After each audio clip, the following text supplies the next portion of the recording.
കൃഷ്ണ ഗുരുവായൂരപ്പ ശരണം.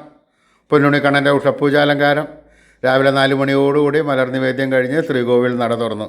പൊന്നുണ്ണിക്കണ്ണൻ അതാ ശ്രീലകത്ത് പുഞ്ചിരിച്ച് നിൽക്കണ്. പൊന്നുണ്ണിക്കണ്ണൻ്റെ തിരുമുഖം ചന്ദനം ചാർത്തിയിട്ടുണ്ട്. നെറ്റിയിലൊരു സ്വർണ്ണഗോപിക്കുറി അണിയിച്ചിട്ടുണ്ട്. ചെവിയിൽ ചെവിപ്പൂക്കൾ വെച്ചിട്ടുണ്ട്. മാറത്തൊരു സ്വർണ്ണ തിലകവും 2 സ്വർണ്ണമാലകളും ചാർത്തിയിരിക്കുന്നു. പൊന്നിൻ കിങ്ങിണി കെട്ടി പട്ടുകോണകമെടുത്ത് ഒരു വെളുത്ത പട്ട് ഞൊറിഞ്ഞെടുത്തിട്ടുണ്ട്. വലത് കൈയിൽ ഓടക്കുഴലുണ്ട്. സ്വർണ്ണ കിരീടം ചാർത്തി കിരീടത്തിന്മേൽ 3 തിരുമുടി മാലകളും 2 വലിയ വനമാലകളും ചാർത്തിയിരിക്കുന്നു. അങ്ങനെ സുന്ദരനായി പുഞ്ചിരിച്ച് നിൽക്കുന്ന സച്ചിദാനന്ദ കട്ടയെയാണ് നട തുറന്ന സമയത്ത് ഭക്തന്മാരെല്ലാവരും കാണുന്നത്. ആ സുന്ദര രൂപം നമുക്കും നമ്മുടെ മനസ്സിലേക്കൊന്ന് ആവാഹിച്ചാലോ? നല്ലപോലെ വിചാരിക്കുക. ആ പൊന്നുണ്ണിക്കണ്ണനെ നമ്മുടെ മനസ്സിൻ്റെ ഉള്ളിലേക്ക് ആവാഹിച്ച് അവിടെ പ്രതിഷ്ഠിച്ച് ആ കണ്ണനുമായി കുറച്ച് നേരം സംവദിച്ച് ആ കണ്ണനെ ഒന്ന് കൊഞ്ചിച്ച് ഒന്ന് ലാളിച്ചൊരു മുത്തം കൊടുത്ത് ആ കണ്ണൻ്റെ തൃക്കാൽക്കൽ വീണ് നമസ്കരിക്കാം, പ്രാർത്ഥിക്കാം.